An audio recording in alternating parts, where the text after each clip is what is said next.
To be honest, I never fully liked Neymar, not as a real fan. Watching him dive would irritate me.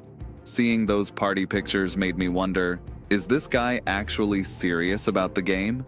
But after that night at the Qatar World Cup, after that loss to Croatia on penalties, when he sat down in the middle of the field and cried, in that moment I felt, hey, this person is actually human. Not just a footballer, but a person who came so close to the biggest dream of his life and couldn't reach it. So today, we're going to talk about Neymar da Silva Santos Jr., the whole story. Not just a highlight reel, not the story everyone already knows, the whole thing. I'm American, and around here people don't have the same madness for football that they do in Brazil or Argentina. But from the first time I saw Neymar, I knew this guy was different. You didn't even need to understand football to watch him play. Anyone would stop to see what he could do with a ball at his feet. But is that the only story of Neymar? Not at all. February 5th, 1992. A boy was born in a small city in the state of São Paulo called Mogi das Cruzes. His father, Neymar Jr, also played football, but never made it big. His career didn't go far. Still, he gave his son a ball, let him play. That boy was in a car accident when he was only 4 months old. Just hearing about it gives you chills. A 4-month-old baby nearly died in that crash. He survived, but it was a huge blow to the family. After that, their life became even harder. The family was not well off. I mean, they went through real hardship.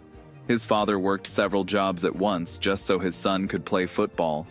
Neymar later said there were many days when they didn't have money to buy boots. There were even problems putting food on the table. A lot of people know this story, but to me, this is actually the key to understanding everything. What he later did in his career, why he did it, why there's something different in his eyes when he wears Brazil's jersey. It all starts here, joining Santos, growing up in that club's youth academy. In Brazil, Santos means the memory of Pelé. Rising from that club means carrying a special kind of weight of expectation. But at a very young age, Neymar showed he could carry that weight. In 2009, when he made his professional debut, he was only 17. Just a little kid to look at, but with the ball at his feet, he did things that much older defenders couldn't even understand. I've watched some footage from that time. People say talent comes out of Brazil. But Neymar was different even from those talents. That dribbling, that relationship with the ball, you could tell this boy grew up talking to the ball since childhood. The ball was an extension of his foot. In 2011, he won the Copa Libertadores with Santos. That same year, he scored a goal against Flamengo that won the Puskás Award. That's the prize for the best goal in the world. At that age, on that stage. That's no small thing. Then Barcelona, 2013. The best clubs in the world were fighting to sign him. In the end, he went to Barca. Let me say something here. A lot of people say Neymar was in Messi's shadow at Barcelona. I don't think that's entirely true. Yes, Messi was there. Messi was always there. But Neymar didn't lose himself standing next to Messi. In fact, that MSN, Messi, Suarez, Neymar, that trio is one of the best attacking combinations European football has ever seen. In 2015, Barca won the treble. La Liga, Copa del Rey, Champions League. All three together. Neymar also scored in the Champions League final. That could have been a highlight for anyone's career. But Neymar didn't stay there. In 2017, PSG took him for 222 million euros, a world record transfer. To this day, nobody has paid that much money for a footballer. Probably no one ever will. This is where Neymar's critics say, that decision was the mistake. He wanted to step out of Messi's shadow and be the main man, but he never could win the Champions League with PSG. There's truth in that criticism, I won't deny it. His time at PSG was mixed. Some brilliant performances, but injuries almost every season too. But when I ask myself, at that age, in that situation, what would I do? Get a 222 million offer and not take it? Let's be real, most people would. There's one thing about the PSG chapter that a lot of people don't mention. During that time, Neymar was still a regular for Brazil's national team and was performing well. Not winning the Champions League in club football doesn't mean someone's a failure. Plenty of amazing players never won the Champions League. After that came a long period of injuries. While still at PSG, various injuries happened. Finger surgery, ankle problems, bone fractures. Every season, something or another came up. There was no shortage of controversy around these injuries. Some said he lacked focus, some said he wasn't right mentally, some said his lifestyle wasn't right. I'm not going to get into that debate, because the truth is, injuries happen in football. When you play at this high a level for so many years, the body eventually pushes back. Maybe in Neymar's case it happened a bit more, but blaming only him for it isn't fair. 2022 Qatar World Cup. Possibly Neymar's last season at a major tournament. Everyone knew this might be his last World Cup. Just think about that pressure for a second. An entire country's dream of winning the 6th World Cup, the madness for the Hexa in Brazil, all of it on one man's shoulders. And that man knew in every match that this could be his final chance. In the group stage, the first match against Serbia, injury. His ankle swelled up. Many thought his World Cup was over, but he came back. Quarterfinal against Croatia, that goal. In extra time, under pressure, in that moment, it was the moment he touched Pelé's record, Brazil's all-time top scorer. But right after that, everything turned upside down.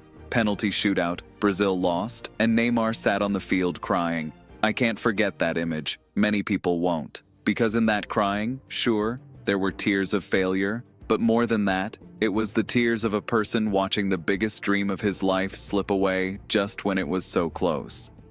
After that, many thought Neymar's national team story was over. Then came the move to Al Hilal. A lot of controversy about that decision. People said he went for money, he went to finish his career. The Saudi League is basically the start of retirement. There's some truth in those words. The Saudi League isn't like the European leagues, that's reality. But did Neymar really go there to retire? October 2023. Brazil's match against Uruguay, he steps onto the field. Then that moment, knee injury. He sat down on the pitch, ACL injury, anterior cruciate ligament, plus meniscus. Hearing that, anyone would think career over. At 31, this injury means at least a year away from the field. And even after returning, it's not certain you'll ever be the same. Football history has plenty of big names who came back from ACL and were never the same again. But Neymar came back. I don't want to say this in a dramatic way, because rehab is a brutally tough process. Alone, in hospital corridors, working with the physio through pain every single day, that's not a movie. That's real life and real suffering. Neymar did it. Now it's 2026, the World Cup in America, Canada, Mexico. Neymar is in that World Cup squad. Honestly, it's surprising when you think about it. I mean, everything combined, age 34, 2 huge World Cup heartbreaks, returning from a terrible ACL injury, and after all that, still being ready to step onto the World Cup stage. That's not an easy thing. He's not that 2016 or 2018 version of Neymar anymore. Racing down the wing for 90 minutes, cutting past one defender after another, that's not possible now. The body won't take it. But that one thing Neymar always had, his football intelligence, that's still there.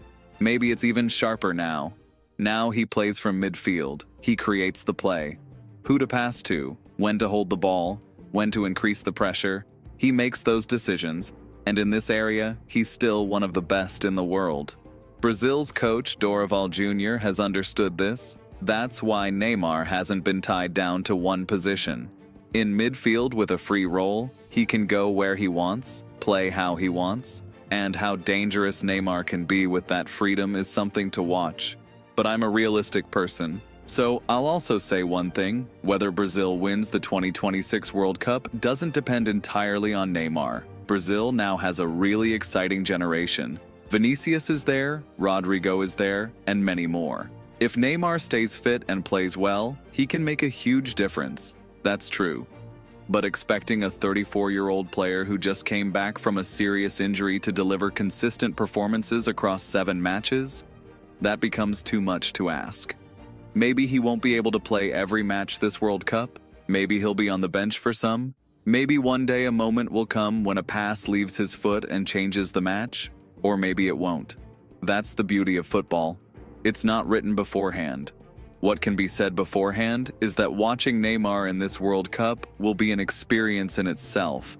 Because at this age, in this situation, after everything, still being on the field is not easy. Thousands wanted to write him off, criticized him, wrote that his time was over. But he'll step onto the field in America. That boy from Mogi das Cruzes, the one whose family didn't have money for boots, he'll step onto the World Cup stage. That means a lot. I'm not a die-hard Neymar fan, but I want him to do well in the 2026 World Cup. Not just as a football lover, but as a human being. Because this guy has given his everything to football, made mistakes, lost, stood up again. I want a good ending for all that. The 2026 World Cup is starting. Neymar is there. The rest will be seen on the pitch.